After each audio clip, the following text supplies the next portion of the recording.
In a world that never stops talking, what happens when you choose to listen? It's not to the noise outside, but to the silence within. They told us success was everything, that faster is better, that louder means power.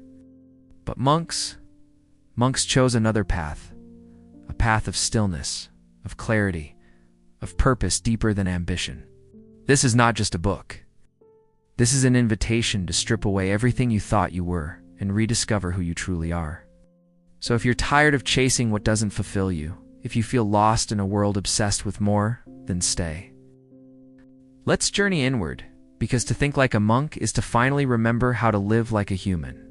We spend most of our lives wearing clothes that don't fit, roles we didn't choose, values we didn't define, expectations we never agreed to. From childhood, the world begins to sculpt us: parents, teachers, culture, media, all chipping away at who we are, shaping us into who we're supposed to be. But the first step to thinking like a monk is learning to peel away those layers and ask, who am I really?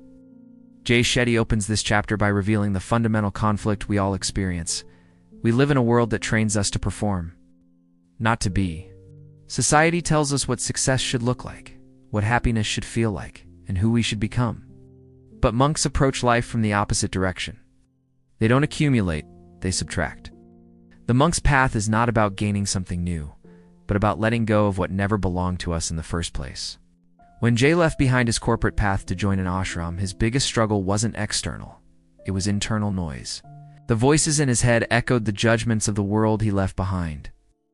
Who would he be if he wasn't trying to impress, succeed, or win approval? In silence, he began to realize how many of his thoughts weren't truly his. They were borrowed from a society obsessed with image, not essence. Identity, Shetty says, isn't created by addition. It's discovered through removal. Think of your mind like a dusty mirror. Every label, fear, or false belief is a layer of grime. The monk's discipline is not to become something new, but to polish that mirror until the reflection is true. That process, however, requires courage, to let go of false identities, even if they've brought us comfort. Neuroscience supports this. Studies in behavioral psychology show that we internalize identity cues from our environment as early as age 3. We are conditioned to follow rewards, likes, praise, status, and these external reinforcements hijack our internal compass.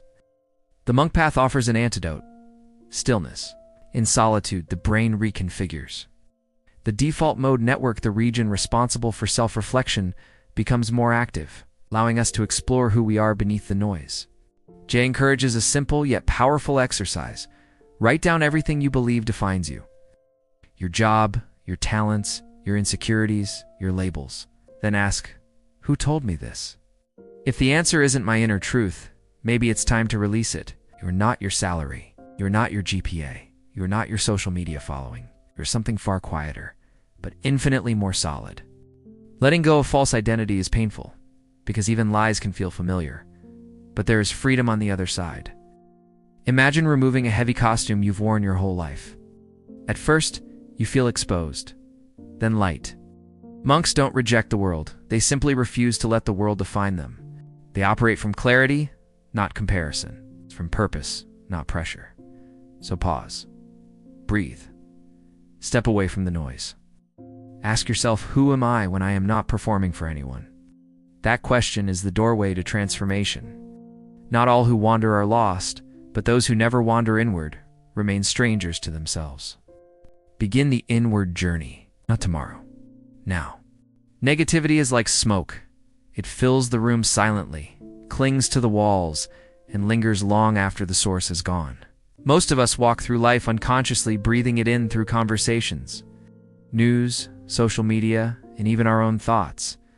Jay Shetty tells us that monks treat negativity not as something to resist, but as something to observe and release. To think like a monk, we must first become aware of what we allow into our inner world, because the mind, left unguarded, becomes a playground for fear, doubt, and envy. In the monastery, Jay learned a vital principle. We don't become what we think, we become what we digest. It's just like food, our thoughts nourish or poison us. Every negative idea we entertain, every criticism we replay, every comparison we dwell on, it accumulates. Slowly, invisibly, it builds up until our mind becomes heavy, anxious, reactive. But monks cleanse their minds daily. They practice stillness, not to escape the world, but to see it more clearly. They observe their thoughts like passing clouds, never judging, never clinging. One of the most powerful tools Jay introduces is the spot, stop, and swap technique. First, we spot negative thoughts, catching them in the moment they arise. Then we stop them, acknowledging their presence without feeding them. Finally, we swap them with a thought that is rooted in compassion, perspective, or gratitude. It's not about pretending everything is fine. It's about not letting darkness grow roots where light still has room to shine. Science reinforces this practice. Neuroplasticity shows us that the brain rewires itself based on repeated thought patterns. The more we indulge in negativity, the deeper the neural grooves become. But by consciously rerouting our focus, we can reprogram the mind toward calm and clarity. Meditation, breathwork, and gratitude journaling aren't just feel-good trends, they're rewiring tools. Monks use them every day to renew the architecture of their inner peace. Jay reminds us that negativity often wears disguises: sarcasm, gossip, passive aggression, even self-deprecating humor. It thrives in environments of distraction and judgment. That's why monks limit not only what they say, but what they hear.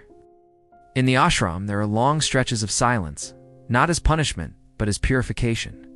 In silence, you hear what truly matters.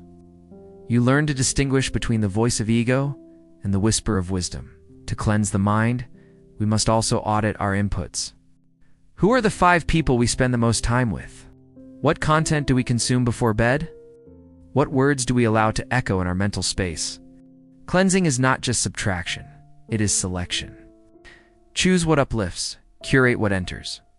Protect your inner space like a sacred temple, because it is. Negativity cannot be fought with force, it dissolves in awareness. So the next time you feel the familiar heaviness of judgment, anger, or fear, don't suppress it. Sit with it. Watch it. Breathe through it. Then let it go. You are not your thoughts. You're the sky, and your thoughts are just weather. The smoke will pass, but only if you stop adding wood to the fire. Fear is not the enemy. It is a messenger. But most of us don't treat it that way. We run, we hide, we numb ourselves with distractions, hoping it will go away. But monks do the opposite. They turn toward fear with open eyes and steady breath, because they understand that fear grows in the dark. When we look directly at it, we shrink its power. To think like a monk, we must stop trying to escape fear, and instead walk toward it with curiosity and courage. Jay Shetty explains that pain and fear are not signs of weakness, but invitations to growth.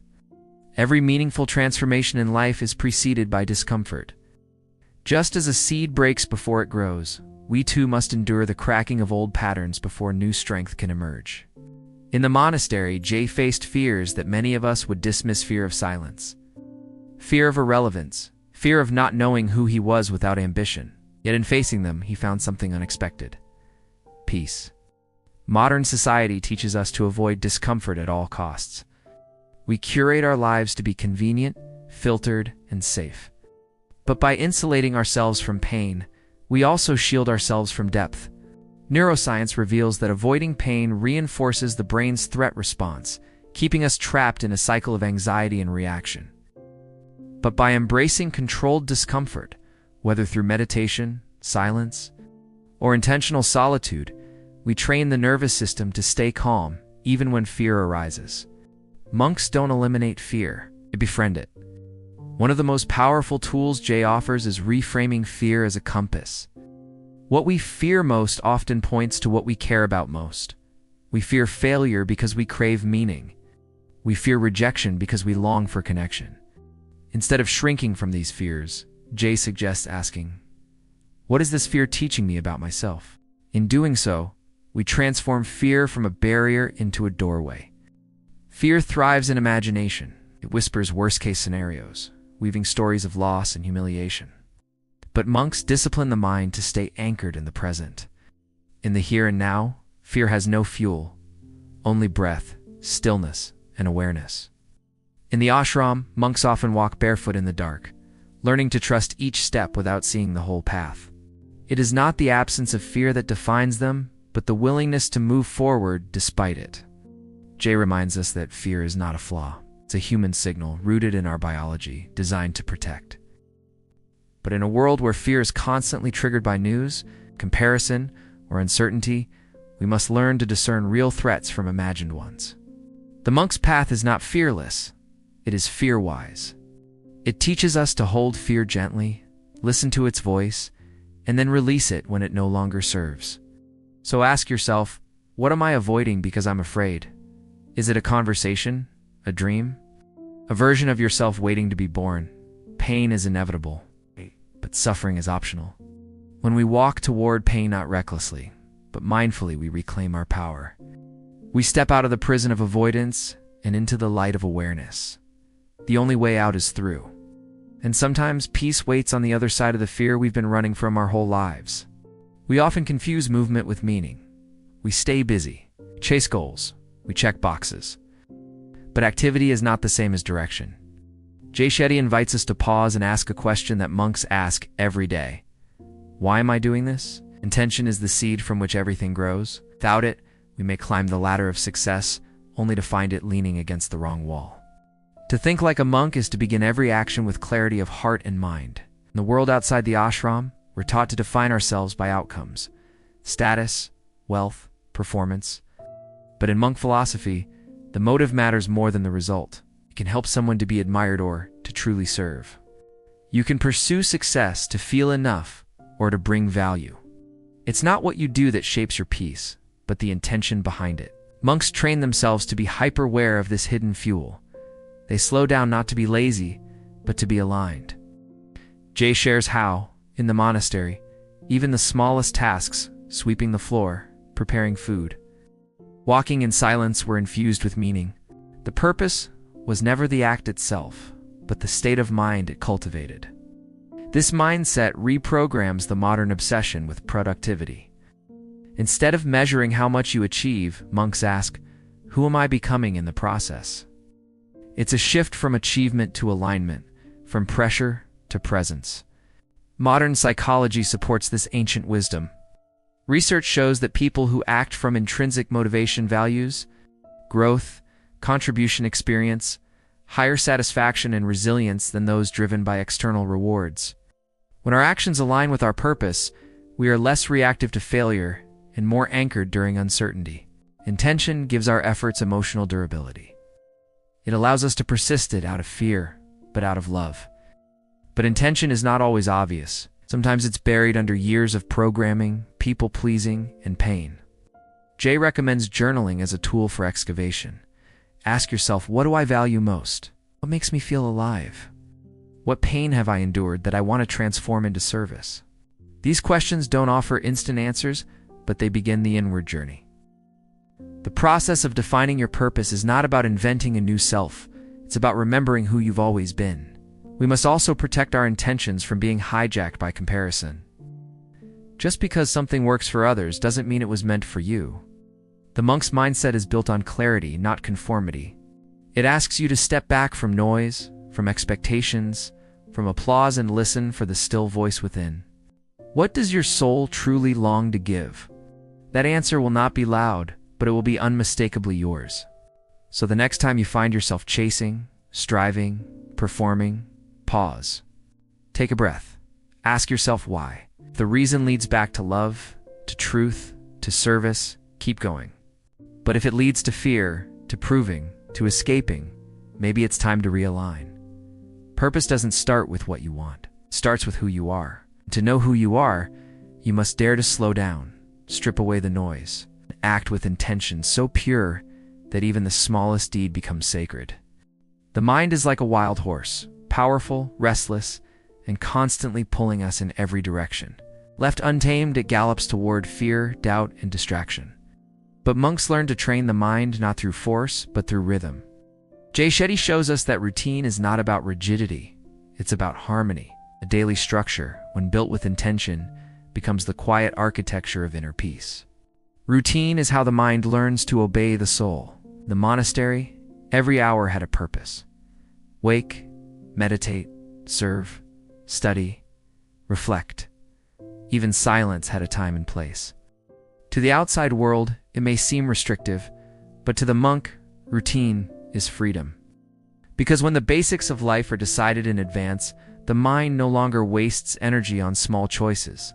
This frees space for presence, for clarity, for depth. The question is not, how much can I get done today? But rather, what rhythm will bring me closer to peace? Jay contrasts this with how most of us live: reactive, scattered, and overstimulated. Our days are consumed by decisions, interruptions, and endless scrolling. The result is mental fatigue, decision paralysis, emotional burnout, and a loss of focus. But neuroscience reveals that routine can reduce cognitive load and increase willpower. Like a well-worn path in the brain, repetition strengthens intention and calms the chaos. But a monk's routine is not just external, it's internal. It's not about controlling every hour, but about cultivating awareness in each moment. Jay shares that even brushing your teeth or eating a meal can become sacred when done mindfully. Routine becomes ritual when it is infused with presence. And presence is what separates noise from meaning, action from awareness. The most powerful routines begin and end the day with stillness. Morning sets the tone. Night seals the energy. Jay recommends beginning with breath, gratitude, and intention before the world has a chance to impose its urgency. At night, disconnect. Reflect. Let the mind settle. In the cycle of rise and rest, the mind begins to soften, stops chasing. It begins to listen. We often believe we lack discipline, but what we really lack is alignment. Discipline becomes effortless when your routine reflects your values. If you want peace, make time for silence. If you want clarity, carve out space to think. If you want purpose, wake up with intention, not just alarms. The monk doesn't try to fit spirituality into life. He builds life around it. And in that design, the mind becomes an ally, not a master. So look at your day. Not with judgment, but with curiosity. What are you repeating unconsciously? What rhythms are shaping your mind without your permission? Every day is a chance to realign, to rewrite the song your mind dances to.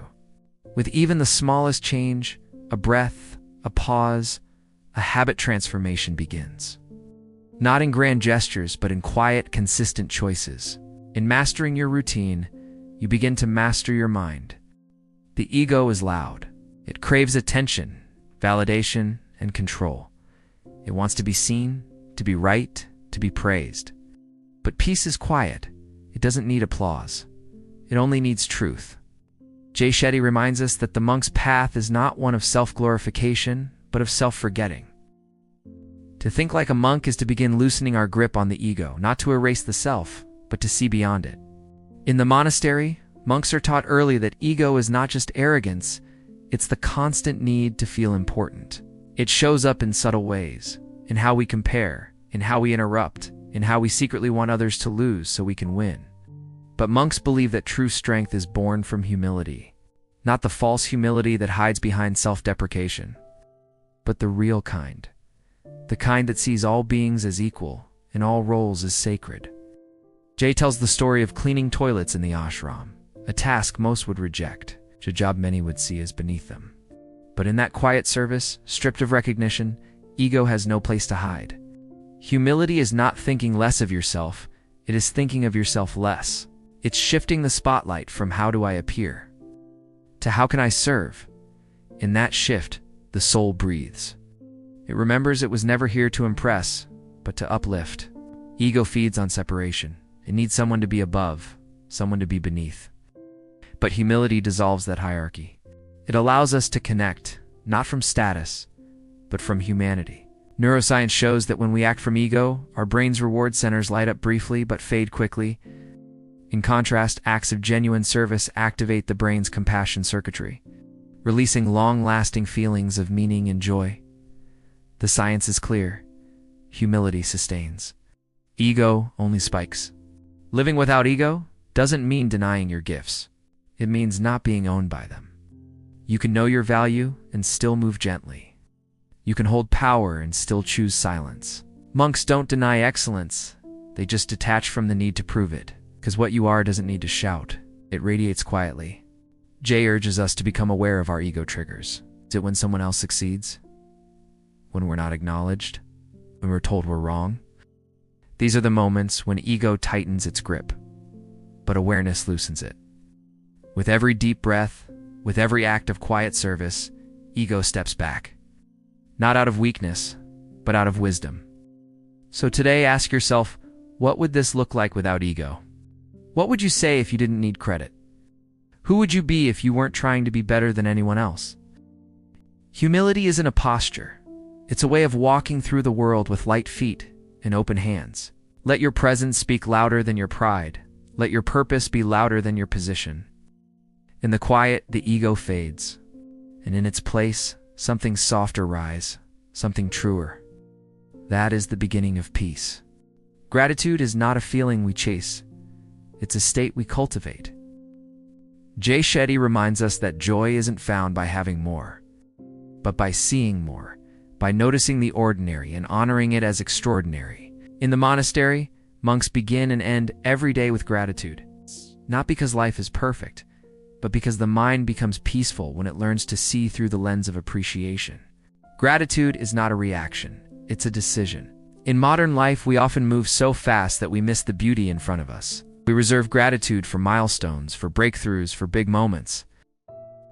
But monks teach that the more we train the mind to be thankful for the small, sunlight on the wall, a warm cup of tea, the breath that rises without effort, the more we create space for contentment to grow. Gratitude doesn't ignore pain. It simply refuses to let pain be the only thing we see. Jay explains that the brain is wired with a negativity bias, an evolutionary trait that helped us survive threats. But left unchecked, it becomes a mental habit that filters out joy. Neuroscience shows that gratitude practices like journaling or mindful reflection can rewire the brain, strengthening neural pathways associated with optimism, calm, and emotional resilience. The practice may be simple, but its effects are profound. In the ashram, gratitude was expressed not just in words, but in action. Food was received with reverence. Chores were done with care. Time was treated as sacred. Every moment was an opportunity to give thanks, not out loud, but in presence. Gratitude became a way of walking, of thinking, of serving. It was not performative, it was embodied. Gratitude also changes how we relate to others. When we focus on what's missing, we start to resent.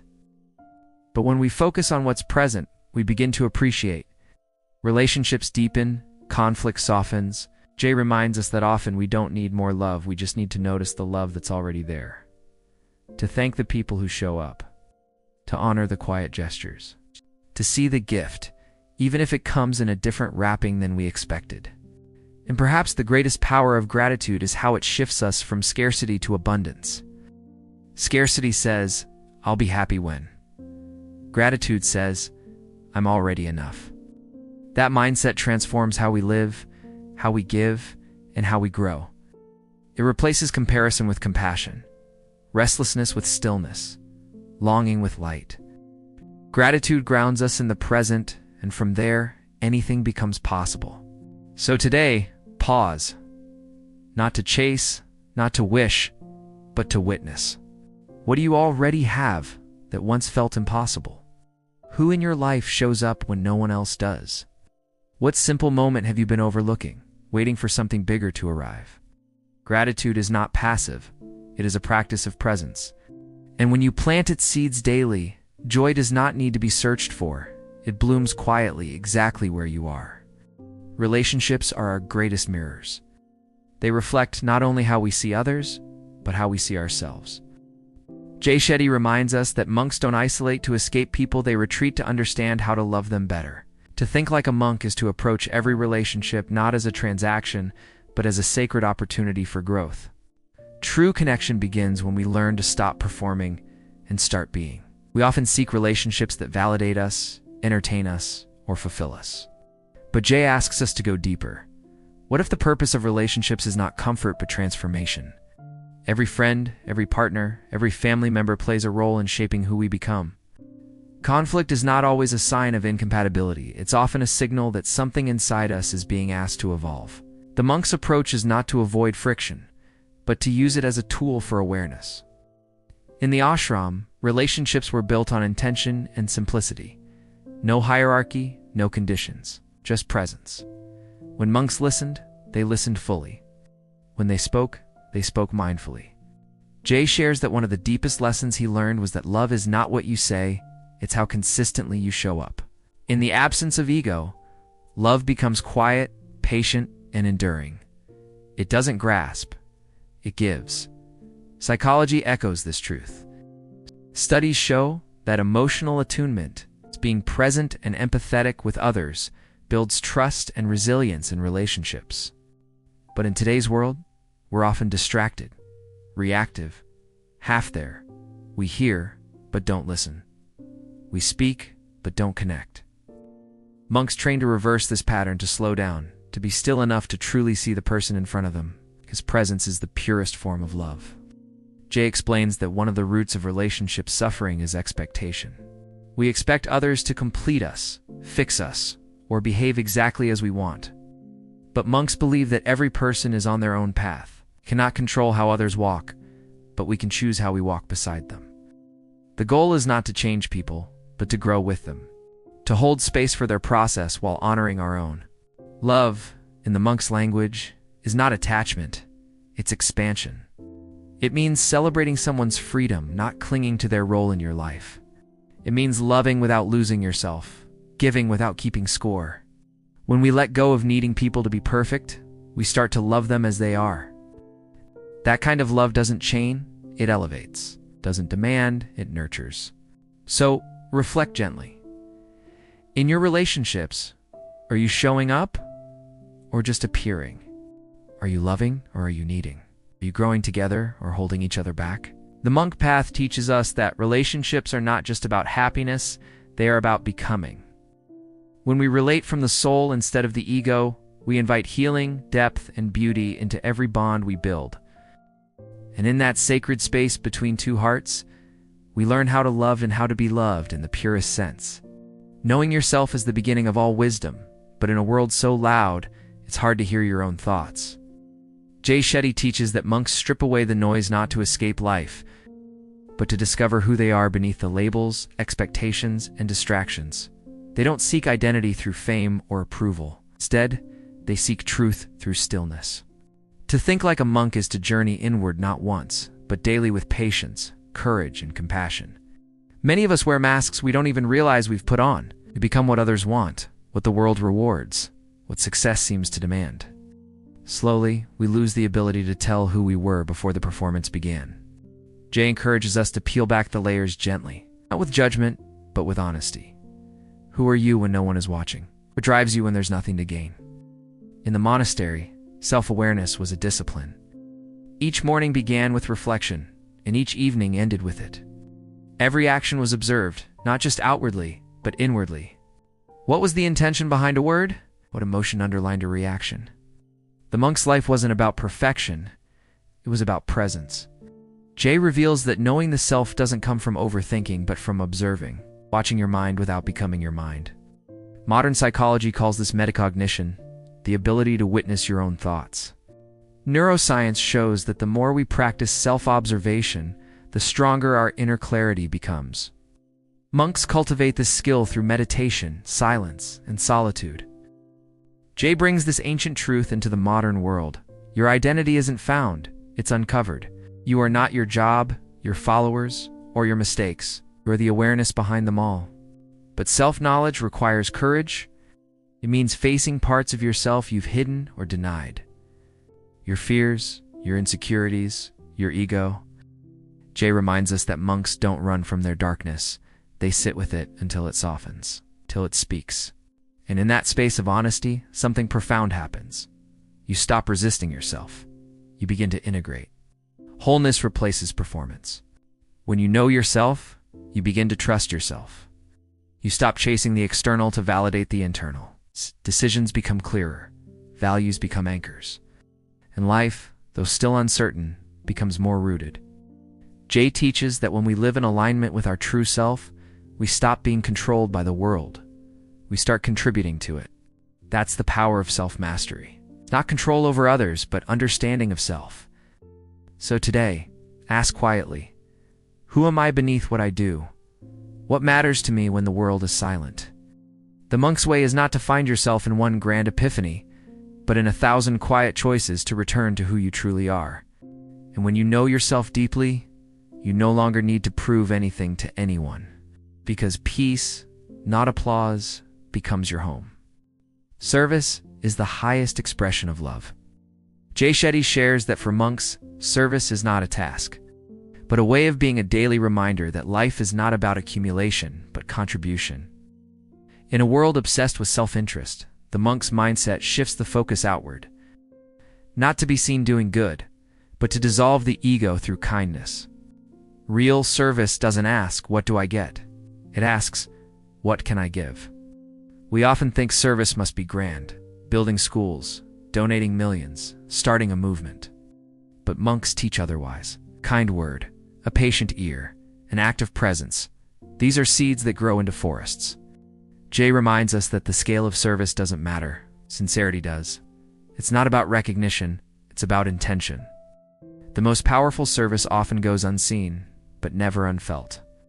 Serving others softens the ego. It melts the illusion that we are separate, better, or alone. Jay explains that when we serve, we become connected to something bigger than ourselves. Neuroscience supports this acts of altruism release oxytocin, boosting connection, empathy, and well-being. Our biology is wired for kindness. The more we give, the more whole we feel. But service also challenges us. It asks us to step beyond comfort and convenience, to offer time when we're tired, to listen when we're impatient, to care without expectation. Monks are trained to see every person as worthy, every moment as an opportunity. Jay translates this into daily life. Help when it's hard, give when it's inconvenient, love when it's undeserved. Service isn't a break from success, it's the path to it. Studies show that those who contribute regularly experience deeper fulfillment and resilience. Jay points out that when your mission includes others, your motivation becomes limitless. You don't burn out chasing applause, you burn bright serving a purpose. The goal isn't to be praised, it's to make a difference. In a society that says, "Look at me," monks whisper, "Look around you." Their example reminds us that true legacy isn't built on trophies, but on the lives we touch. Jay writes that when we serve with humility, we plant trees whose shade we may never sit under, but someone will. And that's enough. That's beautiful. So today, ask not what you lack, but what you can give. Because the life of a monk isn't about having less, it's about giving more. In a world full of noise, let your actions speak. Let your kindness echo. And remember, the most meaningful life is the one that lifts others without needing to be lifted in return. Discipline is freedom in disguise. Jay Shetty shows that monks don't rely on motivation, they rely on rhythm. Routine isn't the enemy of creativity, it's the foundation of it. In the monastery, every day begins and ends the same. Early rising meditation, service, study. Why? Because repetition becomes transformation. Over time, your daily habits sculpt your identity, much like a river carves through stone.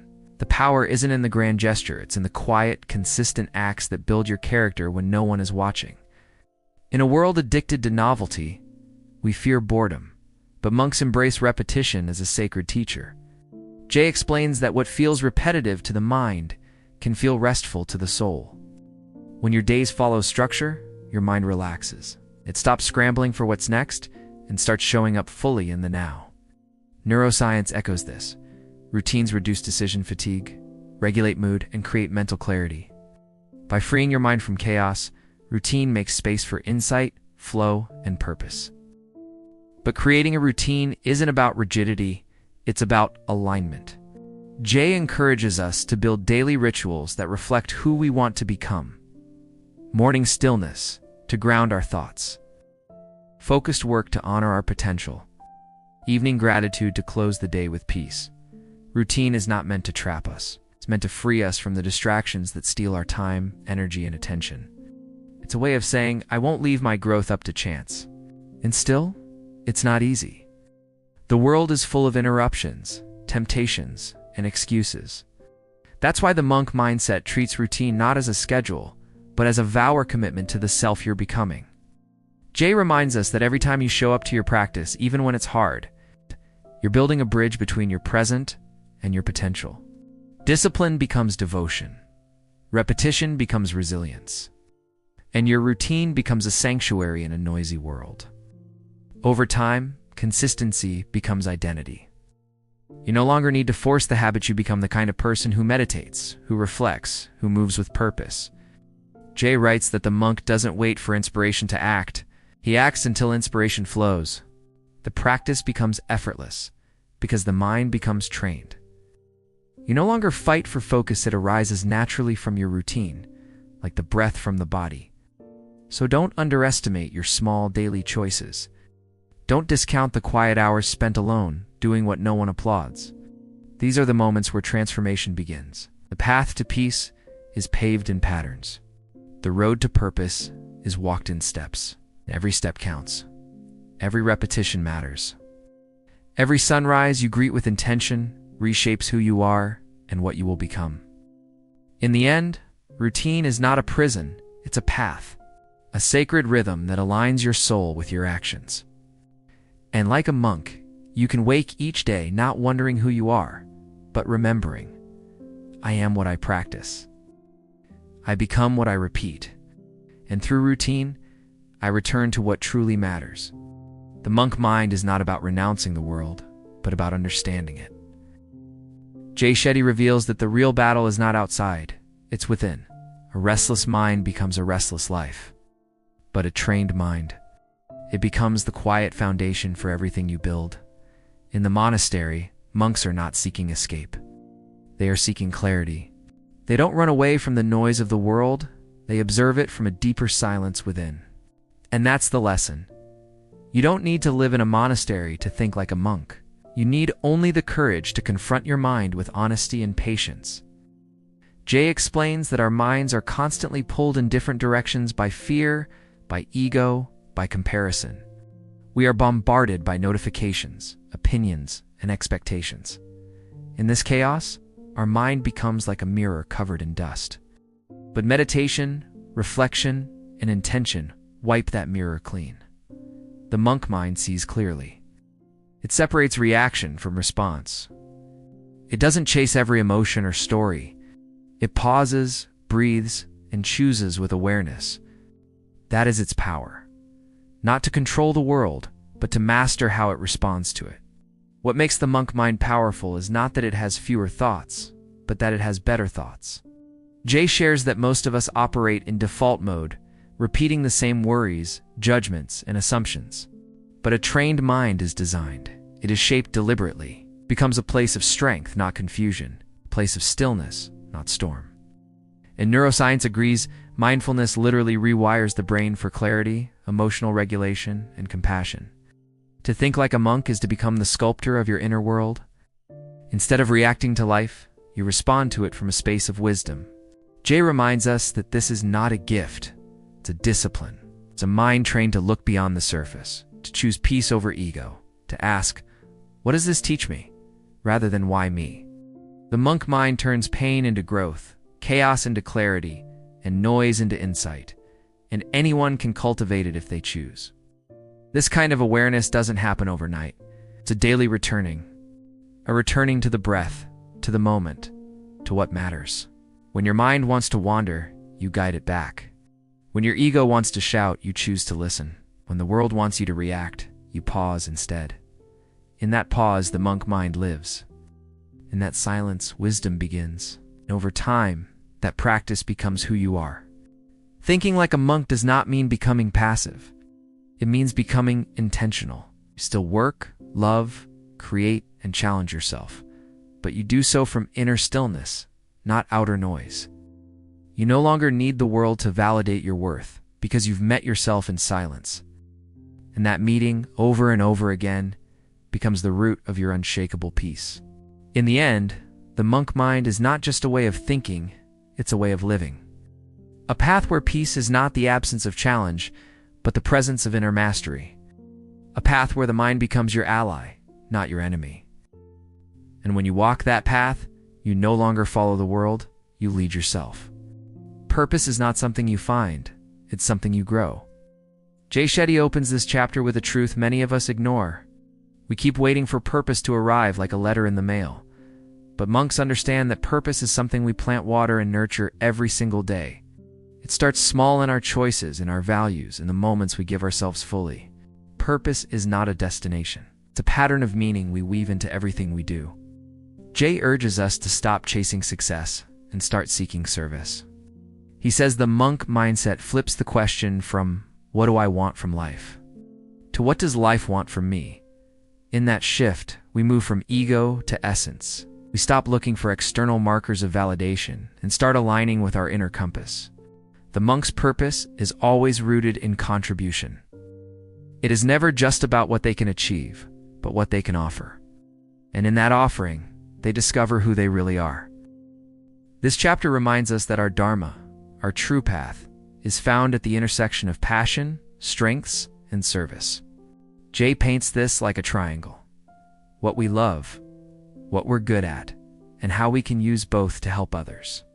Many people spend their lives in just one or two corners of that triangle, but monks strive to find the center. And it's in that center where meaning deepens, where joy sustains, and where life feels whole. Jay explains that living with purpose is not about having everything figured out. It's about showing up with intention. Even the smallest acts, when rooted in service, become sacred. The way we listen to someone, the way we do our work with care, the way we speak kindness into a world that forgets how much it needs it. Purpose is not always loud. Sometimes it's just steady, quiet, devoted. We are constantly told to follow our dreams, but Jay teaches us to follow our purpose and let our dreams serve that. When purpose drives us, we stop comparing. We stop measuring. We start creating from a place of enoughness. We're no longer obsessed with being impressive. We're focused on being useful. And paradoxically, that's when we become our most impactful selves. Purpose is never finished. It evolves as we do. What matters is that we remain rooted in something deeper than achievement. Jay invites us to reflect. What pain have I experienced that I can transform into purpose? What talents do I have that can ease the suffering of others? Purpose isn't abstract. It's practical. It's personal. And it always begins within. In the end, Jay leaves us with a powerful reminder. Plant the seeds of purpose, and you will harvest a life of meaning. A monk does not wait for purpose. They build it day by day, action by action, intention by intention. And so can we, not someday, but now, in this moment, in this breath. The people around you are not just part of your environment. They shape your energy, your thoughts, and your destiny. Jay Shetty guides us to examine our inner circle, not with judgment, but with honesty. Monks understand that the quality of their relationships defines the quality of their minds. Just as we are told, you are what you eat. Jay reminds us, you are who you surround yourself with. Energy is contagious. Whether we notice it or not, the people closest to us either pull us closer to our values or push us further from them. Jay encourages us to map our circle. Who uplifts us? Who drains us? Who challenges us to grow? Not everyone deserves equal access to our mind and heart. Monks are discerning not because they reject others, but because they are guardians of their peace. We often stay in relationships out of guilt, habit, or fear. But the monk mindset is about intentional alignment. Jay introduces the idea of auditing your influences, not just people, but also media, information, and environments. If something consistently makes you anxious, small, or disconnected from your values, it's not nourishment, it's noise.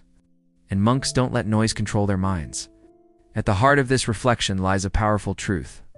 Relationships are mirrors. They show us who we are, what we tolerate, and how we love. Jay encourages us to seek out relationships that feel like growth, like peace, like truth. It's not about perfection. It's about resonance. The monk chooses people who reflect his highest self, not his weakest impulses. That doesn't mean abandoning everyone who struggles. Quite the opposite. Jay reminds us to be of service, but not at the cost of our well-being. Compassion has boundaries. We must learn to differentiate between supporting others and sacrificing ourselves. Monks know when to hold space and when to step back. That wisdom of when to stay close and when to walk away is what keeps their hearts open but protected. This chapter also teaches us to become the kind of person we wish to attract. Are we kind, present, inspiring? Are we the calm in someone else's storm? The monk doesn't just search for good influences. They strive to be one. Because in doing so, they elevate the entire circle. And when one soul rises, others rise with it. Jay leaves us with this gentle challenge. Be ruthless with your energy and kind with your intention. Choose your circle like a monk, not out of fear, but out of love for your growth, your peace, and your path. The company you keep is not just who you talk to. It's who you become. In the end, the essence of monk thinking is not about escaping the world, but about seeing it clearly. A monk doesn't chase perfection. He seeks presence. He doesn't run from the noise.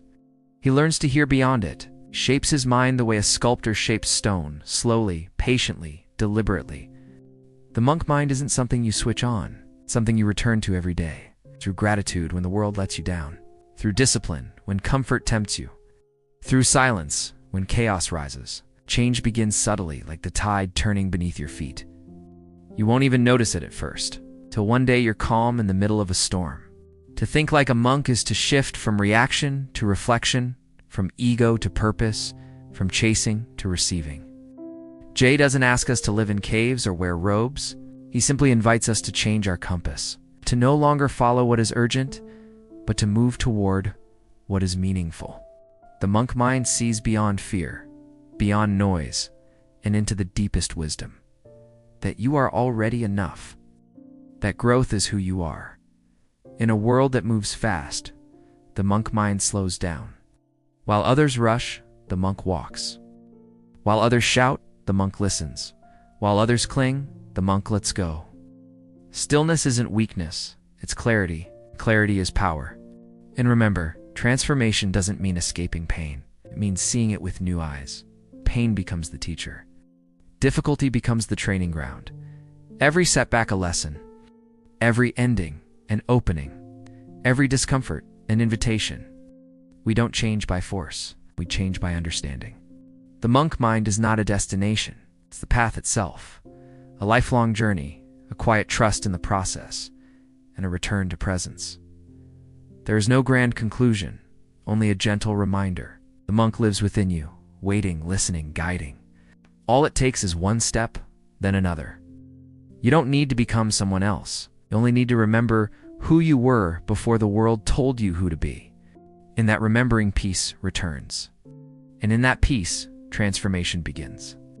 We set out searching for answers.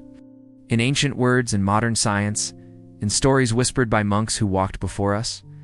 But the truth was never out there. It was always within. Jay Shetty didn't just write a book. He lit a lantern. And through its glow, we saw something deeper. The monk is not a person, not a title, not a robe, but a mindset, a way of being, a conscious return to stillness, to clarity, to purpose. In a world that constantly pulls us away from it, to think like a monk is not to run away from life. It is to step more deeply into it. Fully present, fully awake, fully alive. It is to choose purpose over pressure, meaning over noise, intention over impulse. And in doing so, we remember who we truly are, beneath the layers we've worn for too long. This is not a story of perfection. It's a story of progress, choosing, again and again, the slower, quieter path. The one that builds peace instead of urgency, that grows love instead of ego. And perhaps most importantly, the path that teaches us to serve, not just succeed, to give, not just gain. In the end, the monk doesn't tell you what to become. He shows you how to return, how to unlearn, how to see with new eyes, how to listen again to the silence that's been calling you home. Always patient, always near, always waiting. So take a breath, look around. This world, as chaotic as it may seem, is the perfect monastery. In your life, the perfect practice. Each moment a chance to reflect. Each day a chance to realign.